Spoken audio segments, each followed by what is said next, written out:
በአንድ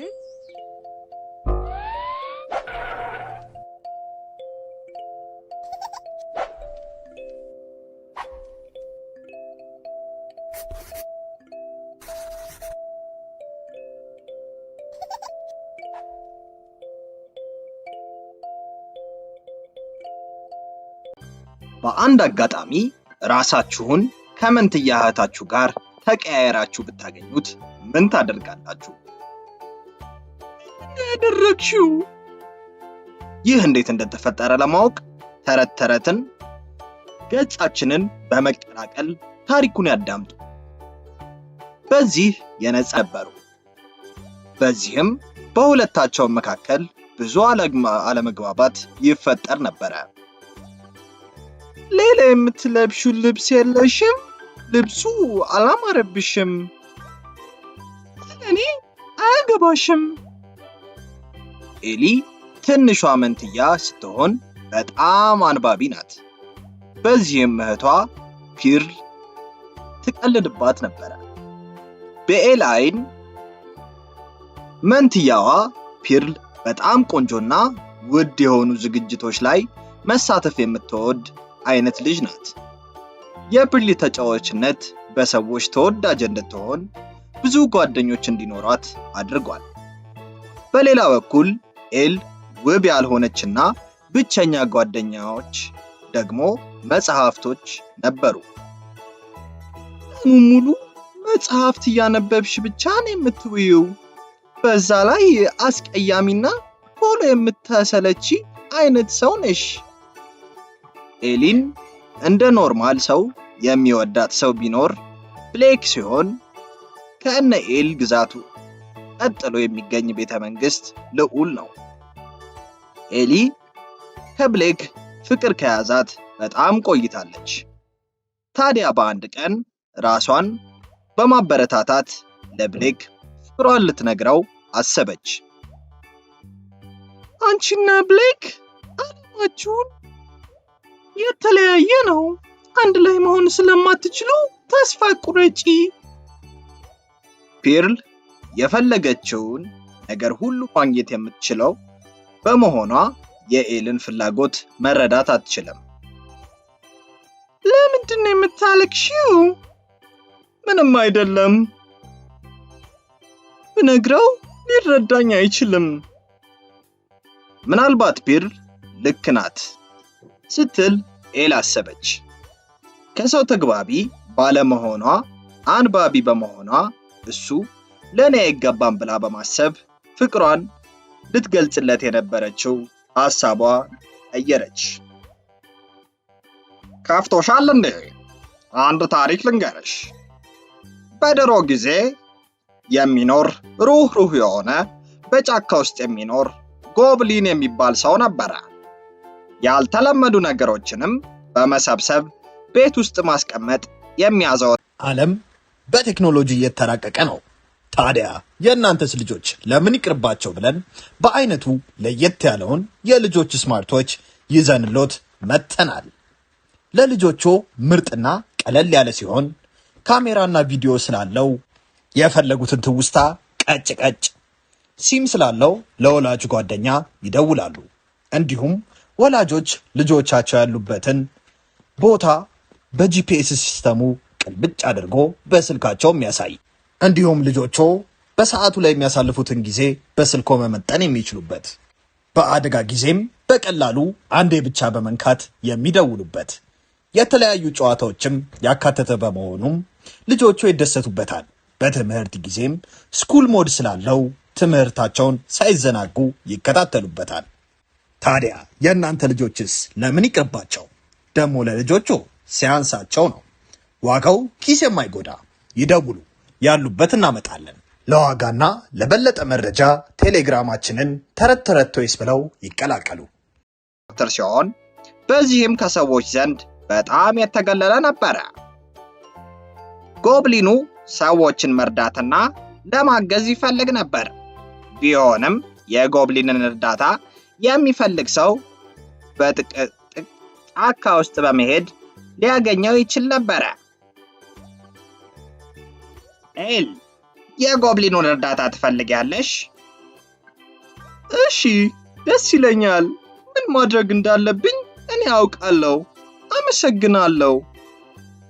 እንደሚባለው ጎብሊን እውነት ከሆነ ምናልባት ፒርል ጥሩ ሰው በመሆን ኤሊን ልትረዳት ትችላለች። ኤል ወደ ጥቅጥቁ ጫካ በመሄድ ጎብሊኑን መፈለግ ጀመረች።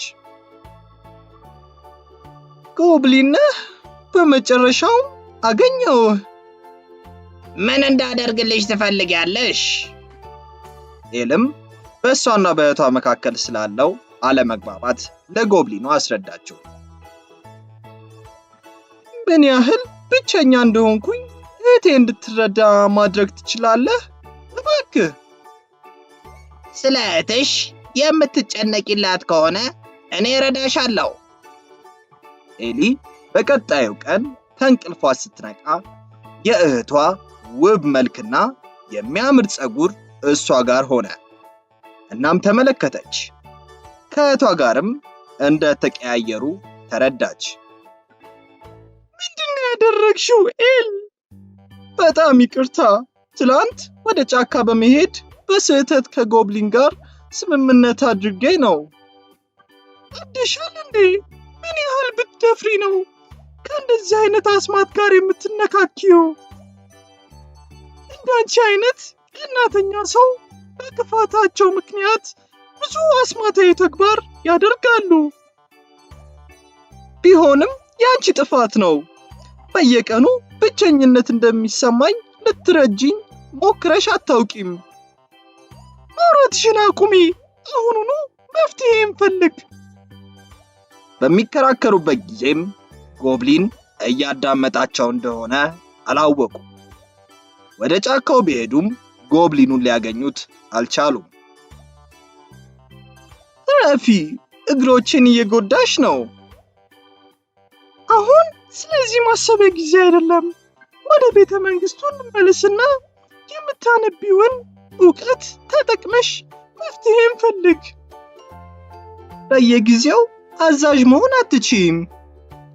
ወደ ቤተ መንግስቱም በመመለስ አስማቱን ማጥፋት የሚችል መፍትሄ ብዙ መጽሐፍት በማንበብ ለመፈለግ ሞከሩ። ታዲያ በድንገት የፒርል ጓደኛ መጡ። ፒርል፣ ውጣና እንጫወት። እኔን እያወራሽ ነው? ከአንቺ ውጪ ማንን አወራለሁ? አሁኑኑ እንውጣ።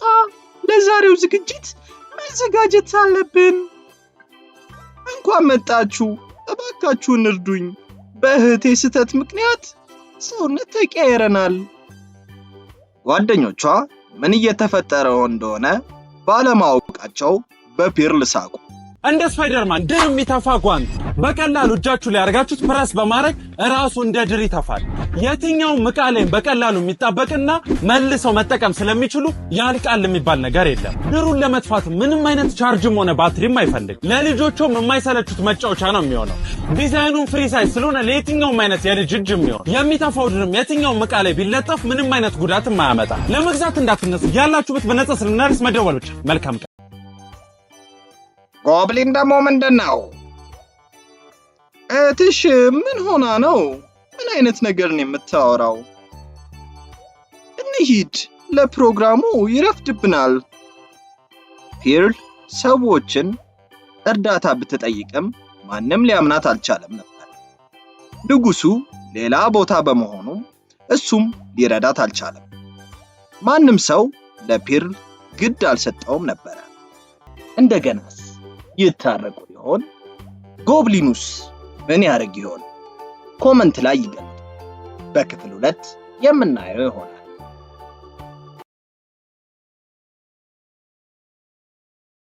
ቤተሰቦቻችን በዚህ ክረምት ልጆ ምን በወጣው በዚህ ሀገር ጭቃ የሚጨማለቀው ብለን አሪፍ አስማታዊ የአሜሪካ ጭቃ ይዘንሎ መተናል። ልጆቹ ስክሪን ላይ ወስልክ ላይ ከሰለቻቸው እያደገ ባለ አይምሯቸው የፈለጉትን ቅርጽ እየቀረጹ እያፈረሱ ደግሞ እንደገና እየቀረጹ ይዝናኑ።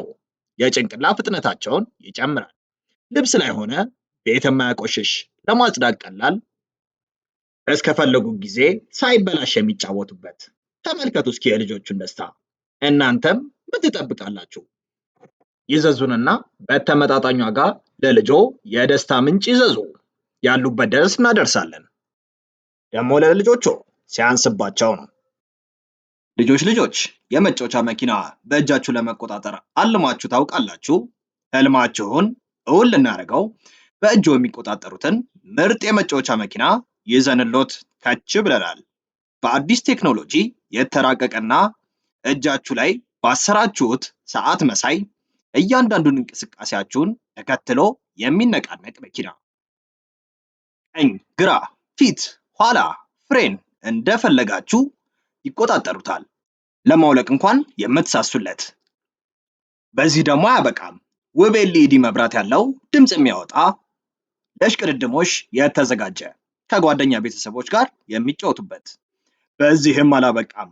ለየት የሚያደርገው ሪሞት አያስፈልግም። በምንልክሎት የእጅ ጌጥ ይቆጣጠሩታል። ታዲያ ምን ይጠብቃሉ? ዛሬውኑ ደውሉ እና በእጆ ያስገቡ። በደስታም ይፈንድቁ። ዋጋው ተመጣጣኝ፣ ያላችሁበት ድረስ በነፃ እናደርሳለን። ገና ደርሷል። ለልጆ ምን ልስጠው ብለው እንደተጨነቁ ወሬው ደርሶናል። እኛም ለበዓሉ ልጆቹን የሚያስደስት መኪና ይዘን ከች ብለናል። ለየት የሚያደርገው ለስላሳ የውሃ ኳሶችን እየተኮሰ የተለያዩ ትርኢቶችን የሚያሳይ እስከ 40 ሜትር በሪሞት የሚሰራ 10 ሜትር ድረስ ጉዳት የሌለውን ላስቲክ የሚተኩስ ለልጆቹ ደስታና ፌሽታን የሚያመጣ ቻርጀር ስላለው ለሰዓታት ደስታን የሚሰጣቸው መኪና መሆኑ ነው። ዋጋው በጣም ተመጣጣኝ። ይደውሉ፣ ያሉበት ድረስ እናደርሳለን።